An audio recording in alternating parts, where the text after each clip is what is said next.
Welcome to America's spaceport, the Kennedy Space Center in Florida, where a Dragon spacecraft sitting on top of a SpaceX Falcon 9 rocket will launch Crew-7 to the International Space Station. You can see Jasmin Moghbeli there with her visor down. And the suit inflated, right? Exactly, yeah. So she is in the midst of her pressure check and looks to me like everything is going well. But of course, we want to make sure that those suits have good integrity in the event that we would ever have to use them on board the vehicle. There's Andy Mogensen sitting to her right. His visor's still up, so it looks like perhaps his test has not been initiated yet. And I believe they do perform these one at a time. So Andy has a few minutes there just to kind of relax. You can see the Danish flag on the left of Andy's suit because he is a European Space Agency astronaut, and he is from Denmark. And now you're looking at mission specialist Satoshi Furukawa giving us a big wave and a big smile and the thumbs up. Last but not least, mission specialist Konstantin Borisov was selected to be a cosmonaut in 2018, and this will be his first trip to space along with Jasmin.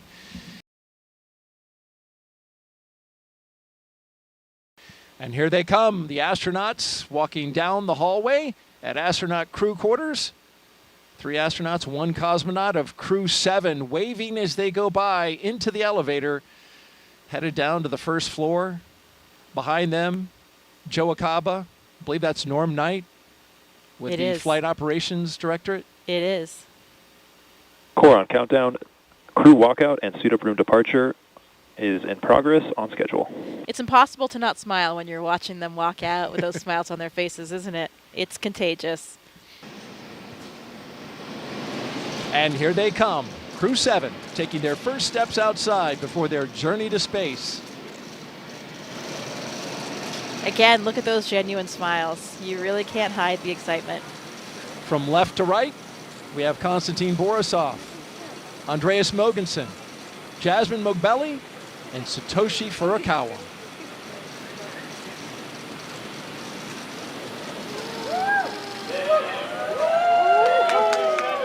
Here we go.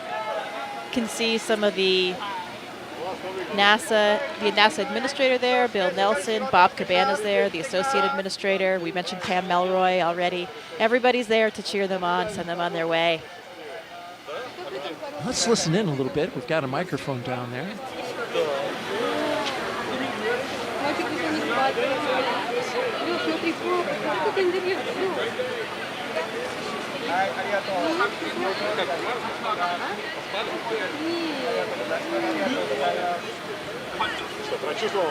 Да, начал, кайфовал. Нет, вообще нет. Вот сейчас вот стоял, чтобы вас видеть, расплакаться немножко, отвлекся.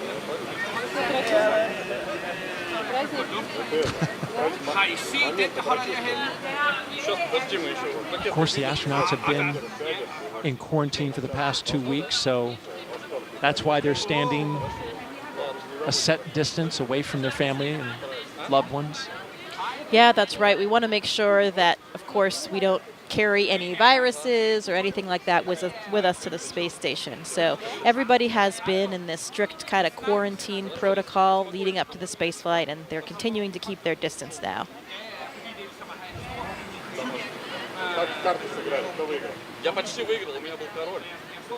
You see Alex Gerst, German astronaut from the European Space Agency there, and Takuya Onishi, a Japanese astronaut. You can see those blue suits toward the front, helping out, escort the families and with the guests. Both are space veterans, of course. Mm-hmm.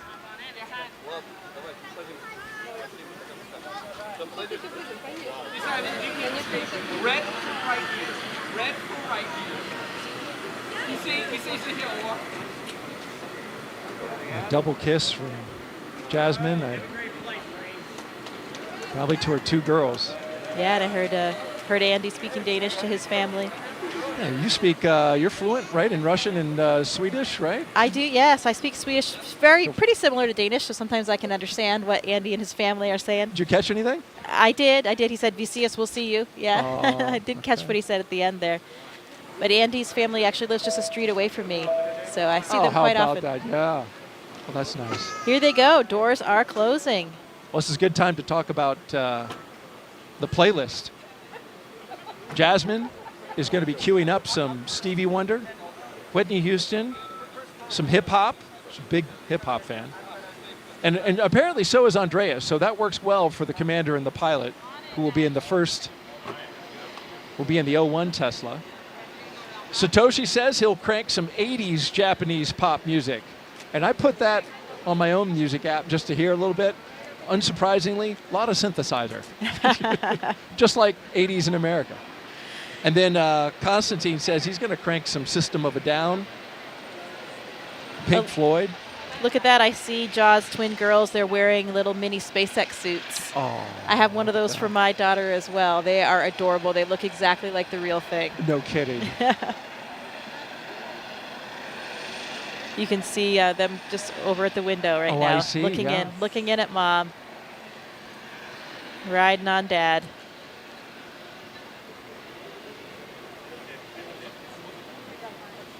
Yeah, those playlists they have for the Teslas and perhaps, we on the Soyuz, we create a playlist for inside the vehicles. We're in the vehicle for so long before things get busy in there that we have some music, and it's so nice to hear a couple of the favorite songs from each of your different crewmates, lots of different styles of music, and those songs that are really important to you.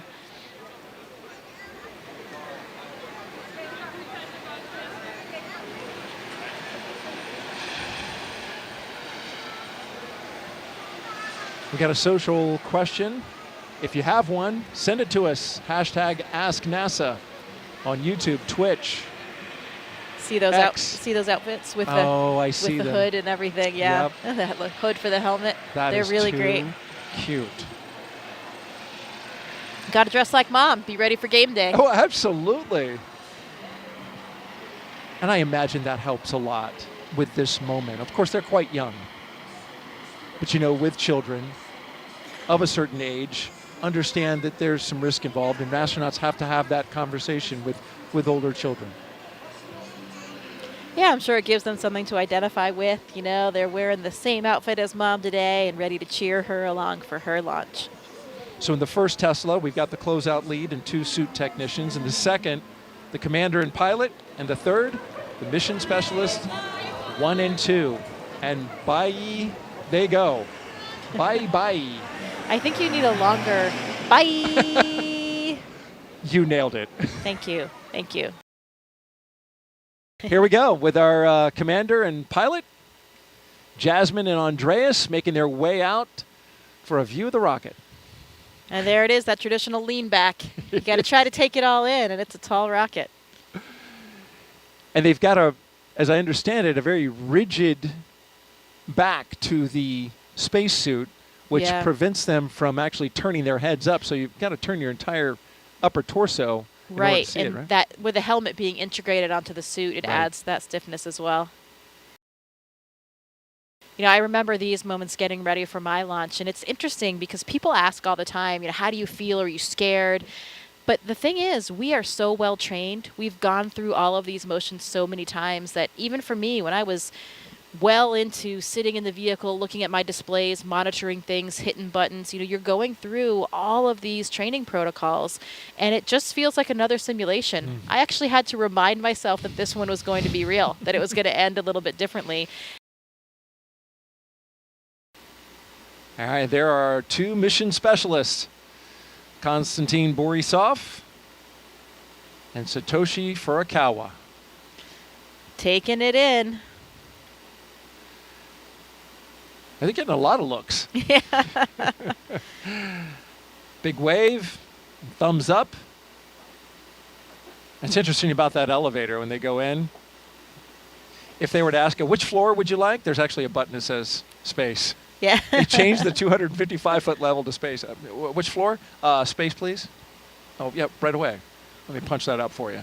Always the best button that you want to press. But only the 4 of them will be making that final step to space. Everybody else has to come back down the elevator. That's right. And there's Jasmin Moghbeli, the commander, and Andreas Mogensen, our pilot, making their way across the crew access arm into the White Room, where they'll get into the spacecraft. But first, Core on sign that countdown. meatball. Crew have arrived at the White Room and are preparing for ingress. We are on schedule. Yeah, that other tradition that we talked about. There's the last signature that they'll have to dole out before they get all strapped in.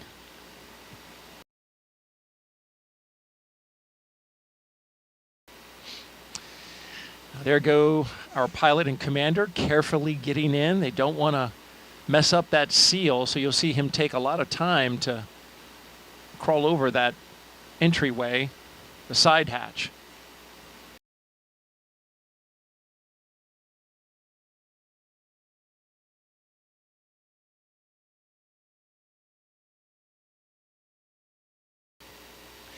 And here come our mission specialists. On the left, Konstantin Borisov, and on the right, Satoshi Furukawa. They're even dancing their way down the hallway. Oh, they're loving it.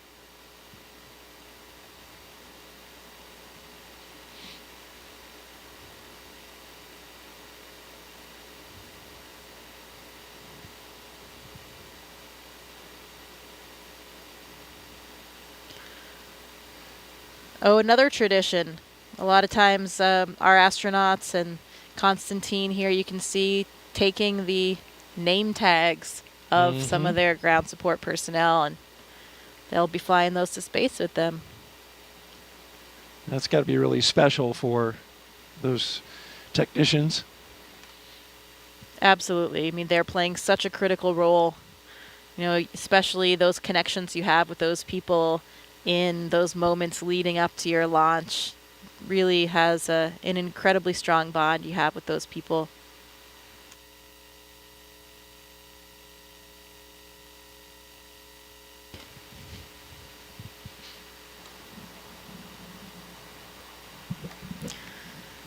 Any good astronaut or cosmonaut always has a Sharpie with them. I don't think there's a Sharpie pocket on this suit, but the technicians are handing them Sharpies to get this job done. Yes, in fact, it's on the to-do list. Make sure that the Sharpie is in the white room. And you saw briefly Satoshi holding his arm up, and those zippers. They have zippers on each arm, zippers on the leg. Those got to be zipped up, nice and secure, so that that pressure suit functions exactly as needed. Yeah, there's actually 2 layers of zippers. That's probably just the external one, so there's a redundancy there. The main pressure is held by the lower set, the more internal set of zippers.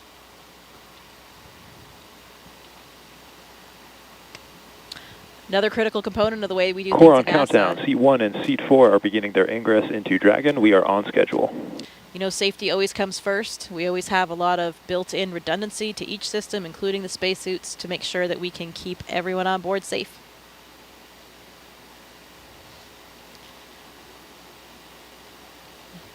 Another big difference that I'm sure Andy and Satoshi are feeling right now is the difference of the seats between Dragon and the Soyuz spacecraft.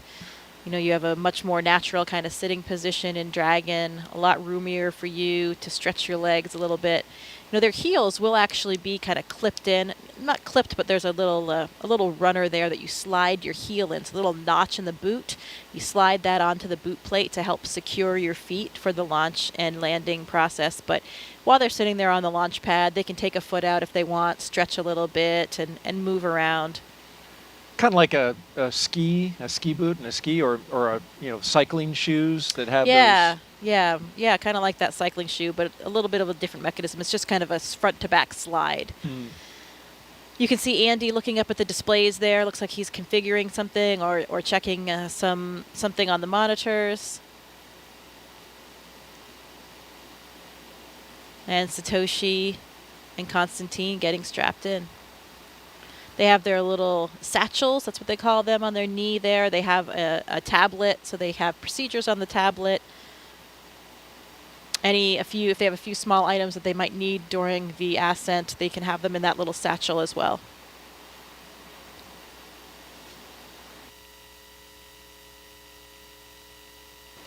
So there they go. With a big wave as they rotate the seats upwards so they can be better configured for launch, of course, and also they'll be able to see their display panels directly in front of them. Yeah, and the main reason why we want to launch and land in that position is for the G forces, the gravitational forces that we experience. You know, get up to 3 or 4 Gs on launch and landing, on a nominal launch and landing. And when you take those G forces through your chest, so when you're on your back, those forces are coming straight down, so they're hitting through your chest. That's much easier to deal with than if you were sitting straight up, then they were hitting your head. That would really drive the blood out of your head, and that's why, you know, if you're flying a jet, that kind of Dragon thing. SpaceX, seats are in the launch position. You are go for Section 2, suit leak check preparation. SpaceX Dragon copies, proceeding to Section 2, suit leak check preparation.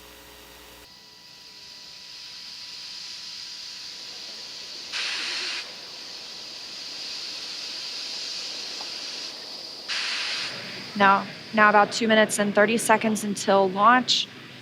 Next milestone, we're looking up for stage 2 LOX load to complete.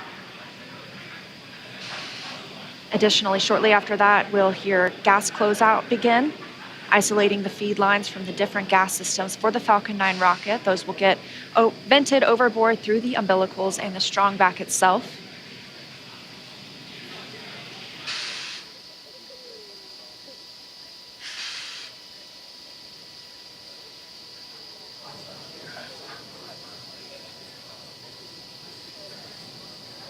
Stage 2 LOX loading is complete. Dragon is in auto idle.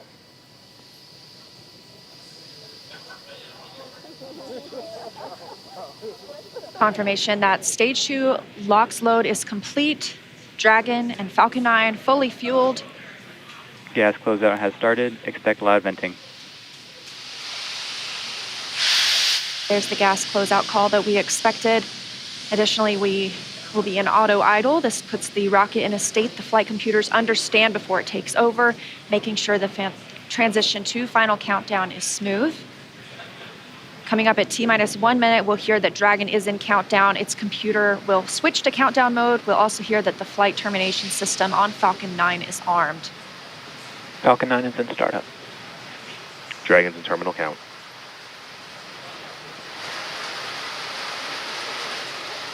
Dragon's flight computer in countdown and configured for launch, and the flight termination system now armed. Less than a minute until liftoff today. Dragon, SpaceX, this flight termination go for system. launch.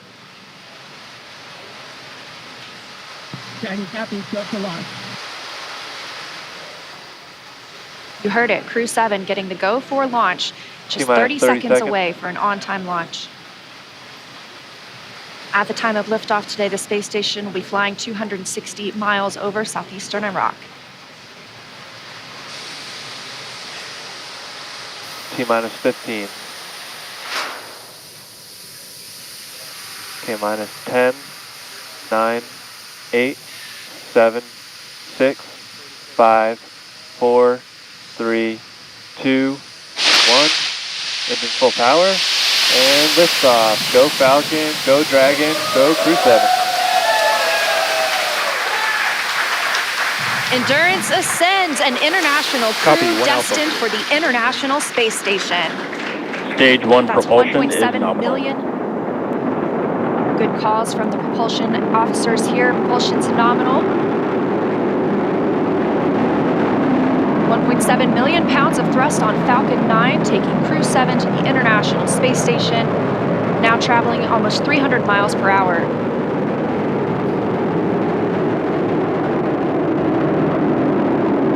Nominal power and telemetry.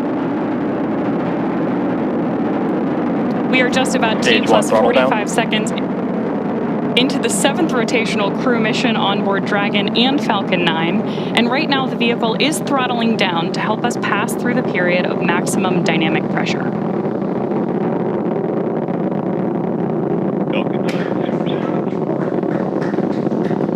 There's the call out that Crew-7 is now moving faster than the speed of sound. Max Q. Stage 1 throttle up. Confirmation we have moved through max Q and are throttling back up. Copy, 1 Bravo. Heard that call from Jasmin on Crew-7, as well as confirmation from the ground. The call out for 1 Bravo means we are in the second and final abort mode for the first stage, but continuing to get good performance. We've got engine chill on the second stage MVAC engine. We will then be looking for MECO, or main engine cutoff, where the 9 engines on the first stage will cut off ahead of the first and second stages separating. Then the single Merlin vacuum engine on the second stage will ignite. We are now coming up on 2 minutes into the flight, the spacecraft traveling over 2,000 miles per hour. Really incredible nighttime views of Falcon 9 and Crew-7 on your screen right now. So as Leah just mentioned, we are keeping an eye on a couple of critical flight milestones coming up back to back here. Stage 1 throttle down. Those are going to be MECO. So main engine cutoff, now that we're throttling down stage 1, followed by stage separation and second stage ignition. Main engine cutoff. Stage separation confirmed. Copy, 2 Alpha. MVAC ignition.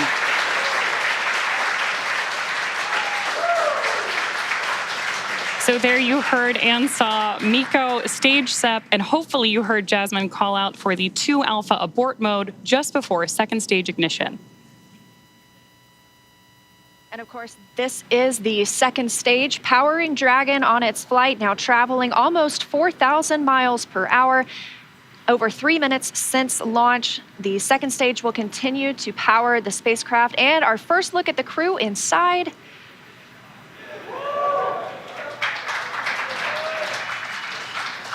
We'll be standing by for SECO. That's the next major milestone for this second stage engine. That comes shortly before 9 minutes into the flight, so we've still got some time on this engine.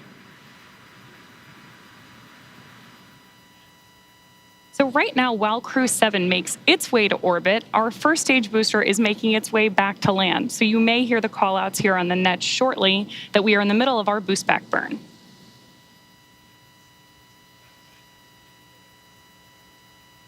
Right now, stage 1 is coasting. Dragon, SpaceX, trajectory nominal. Good call-outs there that Dragon is on the right track. And confirmation from Commander Jasmin Moghbeli. Continuing to see good performance on this lone Merlin vacuum engine on the stage. Also, as we've heard, nominal trajectory. That's the guidance, navigation, and control officer here at SpaceX stating that we are on the correct path. Dragon's pointed in the right direction. The second stage continues firing until, like we mentioned, second stage engine cutoff at about 8 minutes and 50 seconds into the flight. Right now, we are 4 minutes and 30 seconds since our on-time liftoff, now traveling at 5,000 miles per hour. This single Merlin vacuum engine can provide over 220,000 pounds of thrust in the vacuum of space, doing its job to take our crew to the International Space Station today. Dragon, SpaceX, trajectory nominal. More good news from Mission Control. Acquisition of signal, Bermuda. So with that Bermuda call out, we actually know that the ground station transmitting this flight data back to us is coming from Bermuda.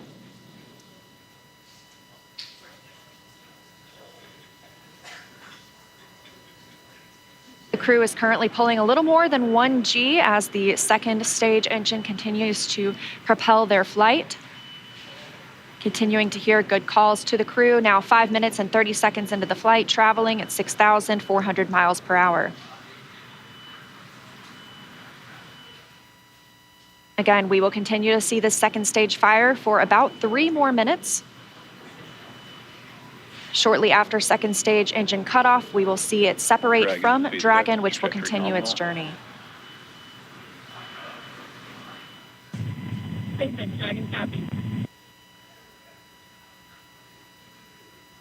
Now, at this point in the flight, we are just about 15 seconds away from stage 1 entry burn start. At this point, the center engine on Falcon 9 will be lit for just about 10 seconds to help us slow the vehicle down as it re-enters the Earth's atmosphere. That's not the only thing helping us on re-entry, though. The first stage sees high drag on re-entry, which scrubs roughly 70% of the velocity by the time the landing burn begins, which you just had great views of on the left-hand side of your screen. Florida Space Coast beginning to come into view in the background. All while Crew-7, of course, on the right-hand side of your screen, lit up by that MVAC engine, continues on its way to orbit.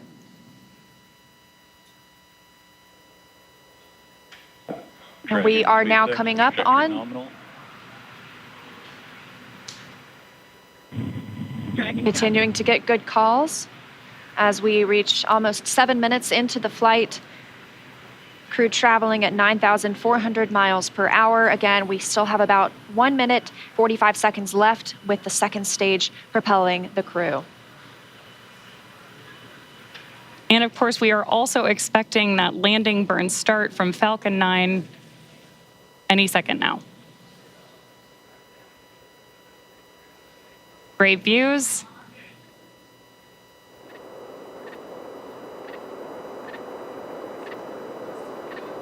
Stage 2 FTSO saved.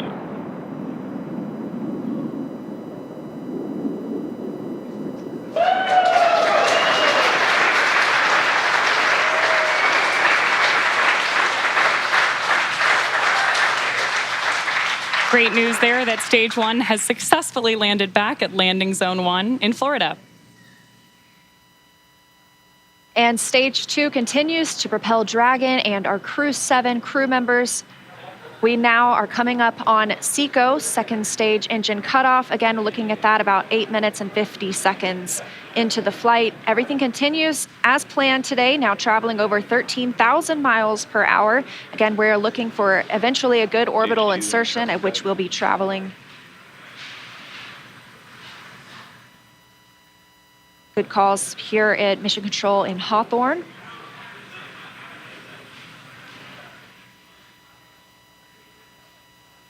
And we are standing by for second stage engine cutoff. Copy, Shannon. Heard that call for Shannon. That is the call out for Shannon, Ireland, the final abort zone.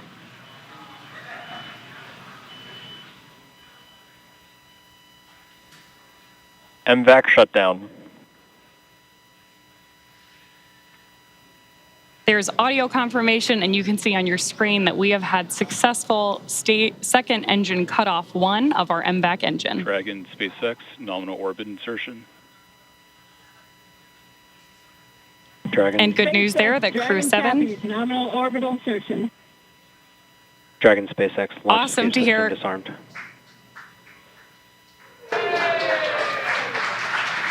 Fantastic.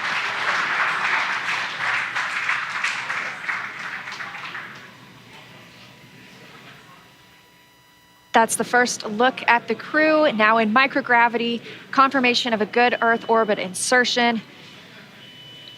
We are now coming up on 10 minutes into the flight. Of course, we saw second stage engine cutoff, and you're actually getting a look at their zero-G indicator there. We'll stand by for them to tell us a little bit more about that shortly, but we are also standing by for second stage separation from Dragon. Acquisition of signal in Finland. So as Leah mentioned, right now, Dragon and Stage 2 are still attached. Great views of that zero-G indicator there. And what we're doing right now is basically letting any residual dynamics of the vehicle settle out prior to separation.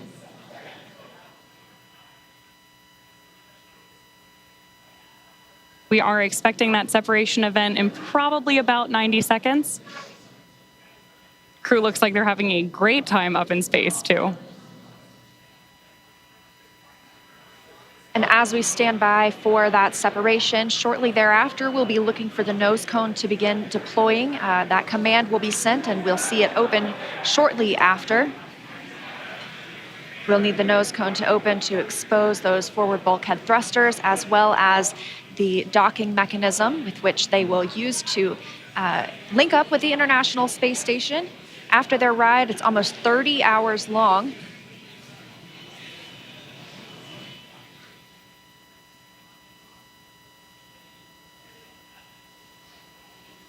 Again, we had liftoff right on time today at 3:27 a.m. Eastern Time. The crew making a smooth journey into orbit. It's now been 11 minutes, 20 seconds since that liftoff. We had confirmation of good orbital insertion, and we are standing by for second stage separation from Dragon.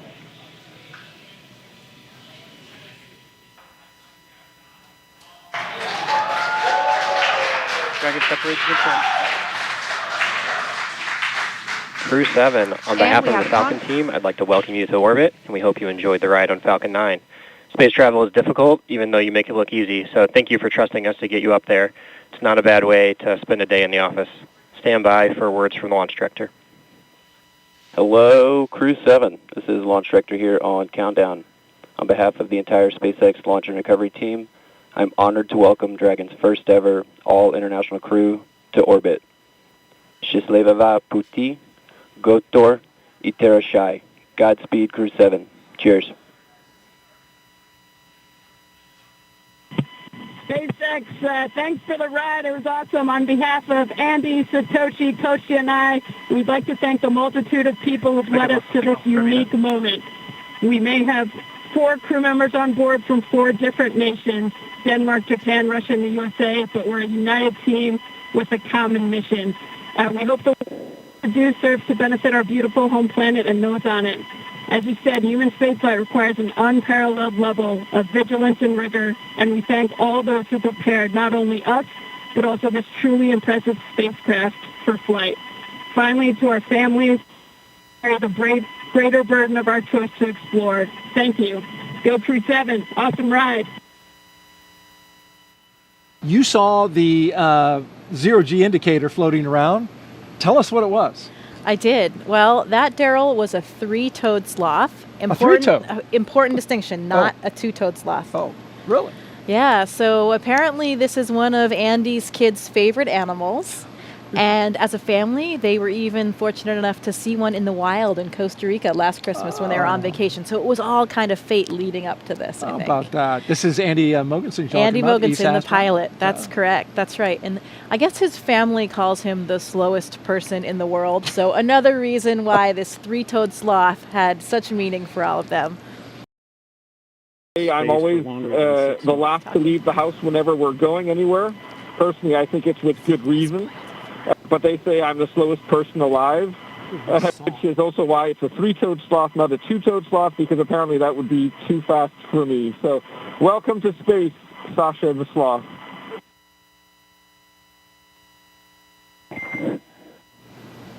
And Dragon, we appreciate the introduction to your zero-G indicator and noting that that is probably officially now the fastest sloth ever.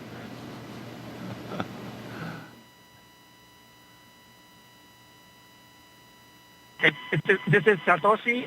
It's nice to be in space, and I'm very glad to see happy faces. 日本の皆さん、国際宇宙ステーションへ、再びして着実に仕事をしてきます。 Yes, I'm very excited. First of all, a few words in Russian, then in English. Всем большое спасибо, огромное восхищение тем, как мы прокатились на ракете, мы в космосе. Невероятно. Полет в космос — это результат действий скоординированных тысяч людей, которые работают в разных странах. Всем большое спасибо. Роскосмос, НАСА, ИСА, JAXA, SpaceX. Моим друзьям и семье большое спасибо. Thank you very much for all your hard work. SpaceX, Roscosmos, NASA, ESA, JAXA, and all the partners involved in manned space flight. That's a proud example of how much we can achieve working together in harmony. Let's continue. Cool. Thanks a lot to everyone, to my family as well. Thanks. SpaceX copies all. Thank you for the kind words. And Jaws, if you are ready to copy, I do have some upcoming words on.